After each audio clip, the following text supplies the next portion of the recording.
So today, members of parliament are discussing the TikTok petition to ban TikTok in Kenya. You know, here we masquerade as if we are the bastion of free speech or the home of our progressive constitution, north of Limpopo, south of the Sahara. But in reality, we are having some backward-minded boomers who are more than willing to sacrifice gains by our forefathers and the framers of the constitution and all the freedom fighters who came before us, that they want to take us back now to the days where we had a one-party state.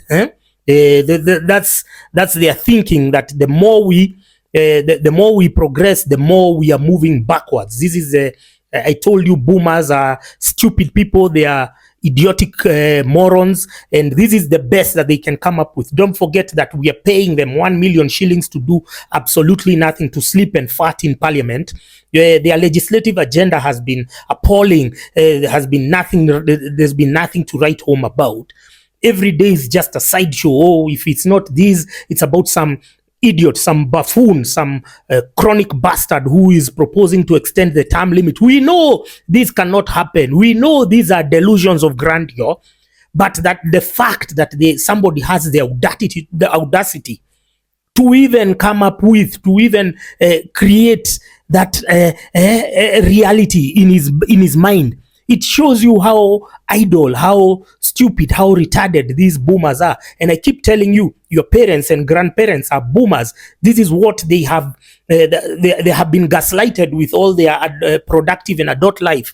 That when we should be talking about serious issues like bank interest rates, we should be talking about job creation. We should be talking about why is Zelensky wanting to set up a grain processing facility in Mombasa. Why are we killing our domestic farmers just to pander, just to placate this warmongering midget called Zelensky? Why are we taking that trajectory? And let me tell you, the key here is you need to understand that why they want to ban TikTok is not because of morality. Come on, these are people who are bribed in the toilet with 10,000. They should be the last people to lecture us from a moral high ground. Who the hell do they think they are? These are the most corrupt people. Subsequent reports have come from independent bodies illustrating how these guys are bribed in the toilet with 10,000 bob. Surely these are the last people who should be telling us or lecturing us about morals or ethics. They have none to begin with, but it's their mutual contempt for young people.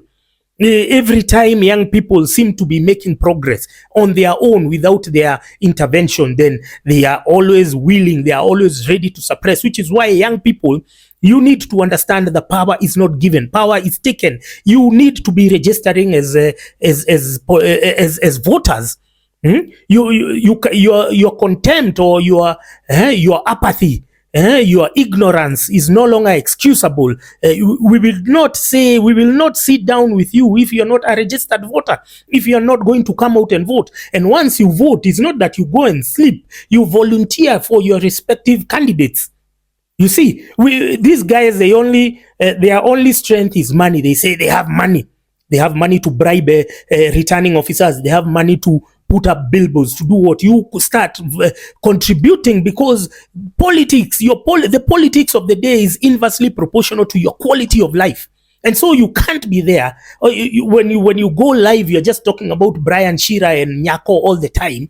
And the very platform that you guys have been using, have been engaging in these low-grade topics, is about to be cancelled by the politicians whom you elected, either directly or subconsciously, or due to your apathy, due to your refusal to vote. Then these idiots were able to get into office. So their contempt is for young people. There is nothing logical. Look at, for instance, the charges that they have imposed on content creators and the people of the people of crypto, the traders of NFTs. You see, they have imposed a blanket 3% tax, whether you've made a profit or loss. Listen, you've received whatever compensation you've received from YouTube or from whichever social media app. Now, they've deducted 3%. They don't want to know whether you are paying electricity, you're paying rent, you're paying your internet data costs. They don't even want it. They don't want to make those deductions based on the profit and loss account. No, it is a blanket. It is illegal. I don't understand why even the courts would allow this to happen, yet the same courts pronounce themselves as regards to the 2% minimum tax that had been proposed in 2021 by Gladys Wanga. You see, and the court order was applied, or the court case was applied by Kitengela Bar Owners Association. So this is their mutual contempt for young people. Look, in 2017, I think Cleo Famailu was a CS of health. What did he do? Ban shisha. Were there any substantive or conclusive studies as regards to shisha? No. But because it's something that young people love and enjoy, then let's ban it, because we hate seeing them enjoying. We hate seeing them having fun. This is a colonial mindset. This is what, because they suffered. You've ever had your stupid parents and grandparents saying, because we suffered, now you should suffer. Because we didn't have this, now you shouldn't have this. We didn't have this, so and the best of their investment in your lives has been, I educated you. Why would a stupid parent or grandparent say that they educated someone in a flawed curriculum like 844? 844 itself was created and fashioned by Moi to suppress co-curricular functions of your life. So it suppressed sports, it suppressed arts, all the it was just a conveyor belt of churning out idiot after idiot, which is why people, when they have political conversations, you hear how somebody is reasoning like an idiot, but it's not his fault. It's the system that he passed through, is the curriculum. So now the young people, now you're using a platform called TikTok. You're not even discussing about the ban.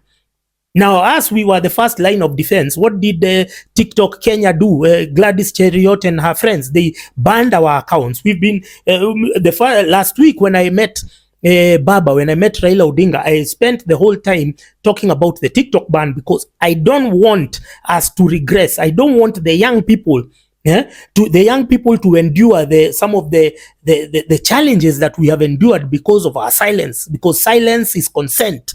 The more you keep quiet, the more you are readily distracted by politicians and their shenanigans. You see, while the rest of Africa, they have already seen through this regime. They have already seen through that President Ruto is a man of contradictions. He wears a kaunda suit purporting to be a Pan-Africanist, but he then goes to sign the European EPA's economic trade agreements and whatever, contrary to our own African trade protocols. You see, they have already seen, they have already deduced that President Ruto is a man full of contradiction. If they can see that when they are outside the continent, why are you guys being readily distracted by the media?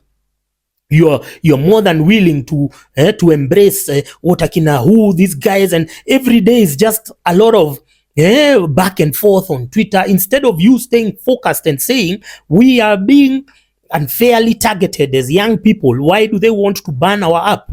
Because this guy who has the figurehead, who has presented the petition, of course he has been funded by the government, because it's the government which then later came out, or without hiding, came out and said, yeah, we have problems and we are even seeking to discuss with the TikTok CEO. So obviously, even this idiot who has submitted the petition to Parliament, and of course they are members of Parliament. I know these things cannot pass. I know these are delusions of grandeur. The person who is jacking himself, who is having wet dreams about banning TikTok, could be the same person who is also hallucinating over extending the presidential term limits to 7 years.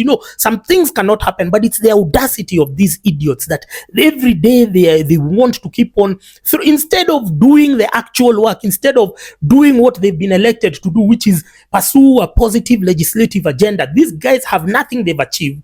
They've already already hit the ground running doing campaigns about 2027 without even achieving any of their promises. Now young people is you to rise to the occasion because power is not given, it is taken. Register as voters. We have to kick these guys out once and for all.